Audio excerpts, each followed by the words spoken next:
Hi hello எல்லாருக்கும் வணக்கம். Princy recipe.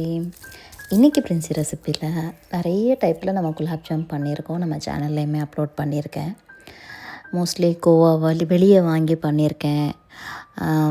நம்ம ரெடிமேடாக இன்ஸ்டன்ட் பவுட்ரு வாங்கி பண்ணியிருக்கோம். ஸோ இந்த வாட்டி முழுக்க நம்மளே வீட்டில் பால் வாங்கி காய்ச்சி அதில் பண்ணுற குலாப் ஜாம் எப்படின்னு பார்க்கலாமா? வாங்க. லிட்டர் பால். ஸோ அதை நல்லா காய்ச்சி கொஞ்சம் அந்த திக்னஸ் பதம் வரும்போது 1 டேபிள் ஸ்பூன் வினிகர் அதில் போட்டு இந்த மாதிரி நம்ம ரெடி பண்ணி எடுத்துக்கணும். பன்னீர் எப்படி பண்ணுவோமோ அதுக்கு பண்ணுற மாதிரி பண்ணி அது மேலே கொஞ்சம் வெயிட் வச்சு அந்த தண்ணி ஃபுல்லாக அப்சர்வ் பண்ணி எடுக்கிற வரைக்கும் விட்டுட்டு அதுக்கப்புறம் அந்த பன்னீரை எடுத்து நம்ம இதில் தான் இன்றைக்கி ஜாமுன் பண்ண போகிறோம். ஸோ இதுக்கு நம்மளுக்கு கோவா தேவை. ஸோ சுகர் தேவை.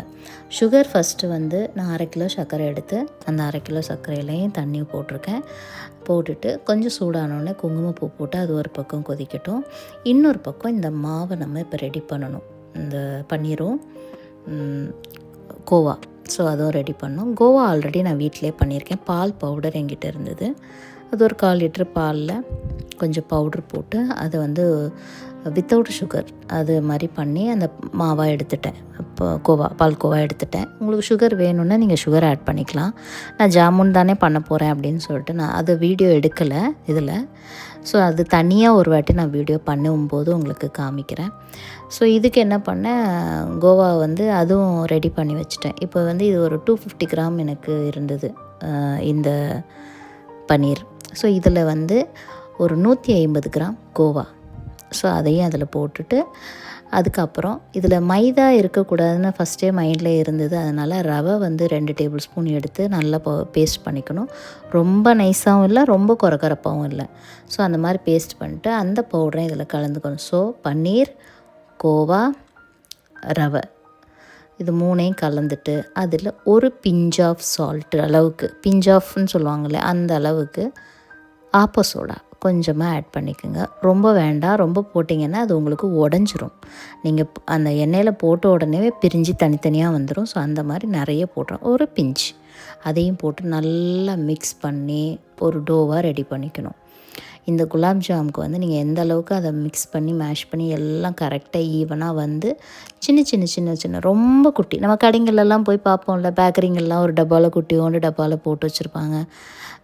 சின்ன குட்டி ஜாமுன் மாதிரி. அதே மாதிரி தான் பண்ணேன். பட் நம்ம கடையில் பார்த்து வாங்குவோம், சாப்பிடுவோம், தூக்கி போட்டுரும். நம்ம வீட்டில் பண்ணுவோன்னு சொல்லிட்டு இன்றைக்கி நான் ட்ரை பண்ணேன். பர்ஃபெக்டாக வந்ததுங்க. இன்னும் சொல்லப்போனால் ஒரு லேயர் ஒரு ப்ரோக்கன் கிடையாது. ஒரு லேயர் அது ஓப்பன் ஆகலை. சில டைம் நம்ம பேக்கெட்டில் பண்ணும்போதே உடையும் தெரியுமா, அது விரிசல் விட்டு ஒரு மாதிரி இருக்கும். அது பார்க்கவே ஒரு மாதிரி இருக்கும். பட் இது நம்மளே பண்ணும்போது அதில் ஒரு விரிசல் வரல. இந்த மாதிரி குட்டி குட்டியாக உருண்டை பிடிச்சி. பட் உங்களுக்கு வீடியோவில் எப்படி தெரியுதுன்னு தெரில, பெருசாக இருக்கான்னு. ரொம்ப குட்டியாக இருக்கும். அந்த அளவுக்கு இதை நம்ம சின்னது பண்ணி நிறைய எடுத்து இது பண்ணுறதுக்கு தான் கொஞ்சம் டைம் ஆகும் நம்மளுக்கு. மற்ற எல்லாமே ஃபாஸ்ட்டாகும். இது ஒன்று மட்டும் டைம் ஆகும். கொஞ்சம் பொறுமையாக நிதானமாக பண்ணிங்கன்னா பர்ஃபெக்டாக ஒரு பேக்கரியில் போய் வாங்குகிற குலாப் ஜாம் நம்ம வீட்டிலே நம்மளே பண்ண முடியும்.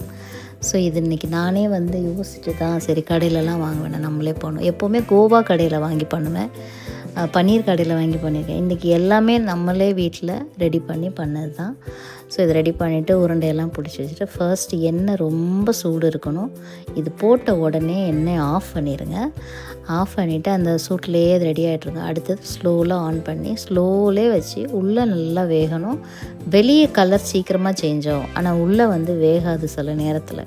அதனால் உள்ளே நல்லா வெந்ததுக்கப்புறம் ஸ்லோவிலே வச்சு வேக வச்சுட்டு அதை அப்படியே வடிகட்டி அதை எடுத்து இன்னொரு பாத்திரத்தில் வச்சுங்க. அதில் கொஞ்சம் ஆயில் இருக்கும். ஆயிலோட எப்போவுமே சுகர் சிரப்பில் போடாதீங்க. ஏன்னா அப்படியே போட்டோன்னே என்ன ஆகும்னா ஒரு 5 நிமிஷம் கையிலே ஹோல்டு பண்ணுங்கள். இல்லையா தனியாக ஒரு தட்டில் வச்சுட்டு அந்த எண்ணெயெல்லாம் அதில் அப்சர்வ் ஆகி வெளியே வந்த அப்புறம் அதுக்கப்புறம் சிரப்பில் போடுங்க. உங்களுக்கு பர்ஃபெக்ட். இல்லை நீங்கள் அப்படியே போட்டிங்கன்னா என்ன ஆகும்னா அந்த குலாப் ஜாமுன்லேயே ஆயில் மேலே மிதக்கும். அது என்ன பண்ணணுன்னா நம்மளுக்கு சாப்பிடும்போது ஒரு மாதிரி திகட்டும். ஸோ அந்த மாதிரி வேண்டாம். அதுக்காக தான் இந்த ஒரு டெக்னிக் சொல்கிறேன். ஸோ இந்த மாதிரி பண்ணி வச்சுட்டு டீப் ஃப்ரை பண்ணி எடுக்கணும். எடுத்துட்டு அதுக்கப்புறம் சுகர் சிரப்பில் போடணும். அழகாக சர்வ் பண்ண வேண்டியதாங்க. ஓகேவா? இதில் உங்களுக்கு ஏதாவது டவுட்ஸ் இருக்குன்னா என்கிட்ட கமெண்டில் கேளுங்க, நான் சொல்கிறேன். பர்ஃபெக்டாக வந்துடும், ஒரு விரிசல் கூட விடாமல் அவ்வளோ அழகாக வந்தது. இன்னும் சொல்லப்போனால் அதை கட் பண்ணும்போது அந்த பீஸ் 2 சைடும் ஓப்பன் பண்ணும்போது அந்த சுகர் சிரப்பு வந்து அவ்வளோ அழகாக உள்ளே இறங்கியிருக்கு. அவ்வளோ அழகுனா அழகு, அவ்வளோ அதை பார்க்கும்போதே நம்மளுக்கு ஆசையாக இருந்தது. பட் நான் சாப்பிட முடியாது, என்ன பண்ண டயட்டில் இருக்கேன்னு சொல்லிட்டு சாப்பிட முடியாது. பட் கிட்ஸுக்காக நான் பண்ணேன். ஸோ அவங்க என்ஜாய் பண்ணி சாப்பிட்டாங்க. பர்ஃபெக்டாக வந்திருக்குங்க. நீங்களும் கண்டிப்பாக ட்ரை பண்ணுங்கள். நீங்களும் எப்படி வந்திருக்குன்னு சொல்லிட்டு கமெண்டில் என்கிட்ட சொல்லுங்கள். இதே மெத்தடில் பண்ணுங்கள், பர்ஃபெக்டாக வரும். இன்னொரு இதில் ஒரு விஷயம் என்னென்னா, நான் இதில் லெமன் போட்டேன். அது ஏன்னா சில நேரத்தில் சுகர் சிரப்பு வந்து நம்மளுக்கு வந்து ஒரு மாதிரி வெள்ளை கலரில் கோட்டிங் ஆகும். அது வராமல் இருக்கிறதுக்காக தான் அந்த ஹாஃப் லெமனில் ஒரு 2 ட்ராப் நான் பிழிஞ்சு விட்டுருக்கேன். ஸோ அவ்வளோதான். உங்களுக்கு அது வேண்டான்னா ஸ்கிப் பண்ணிக்கோங்க, நான் பிழிஞ்சு விட்டுருக்கேன். ஸோ நல்லா இந்த மாதிரி பாருங்கள், ஒரு இடத்துலையாவது விரிசல் இருக்கா பாருங்களேன். இந்த குலாப் ஜாமுனில் ரெடியான அப்புறம் போட்டுட்டு கட் பண்ணி சர்வ் பண்ணால் அமிர்தமாக இருக்கும். பட் சாப்பிட முடியாதே. ஓகே, கண்டிப்பாக நீங்கள் பண்ணுங்கள், என்ஜாய் பண்ணுங்கள். சாப்பிட்டுட்டு எப்படி இருந்ததுன்னு சொல்லுங்கள் பண்ணி பார்த்துட்டு. ஏலக்காய் பொடி லாஸ்ட்டாக ஃபைனலாக அந்த சிரப்பில் நான் போட்டிருக்கேன். அதுவும் வேண்டானே, ஏன்னா குங்குமம் போட்டால் சில பேர் வந்து ஏலக்காய் பொடி போட மாட்டாங்க, ஸ்கிப் பண்ணுவாங்க. நான் 2மே போட்டிருக்கேன். ஸோ உங்களுக்கு எப்படி வேணுமோ நீங்கள் பண்ணுங்கள். நான் எப்படி பண்ணியிருக்கேன், இது எப்படி வந்திருக்குன்னு எனக்கு தெரியும்.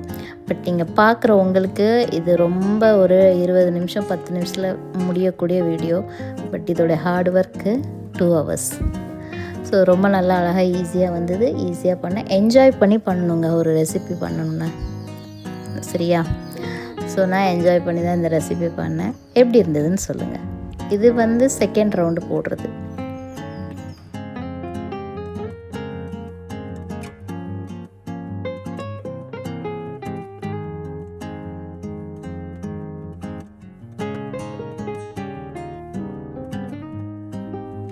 ஃபைனலாக நம்மளுடைய குலாப் ஜாமுன் நான் இப்போ கட் பண்ணுறேன் பாருங்கள். இந்த மாதிரி தான் வந்தது.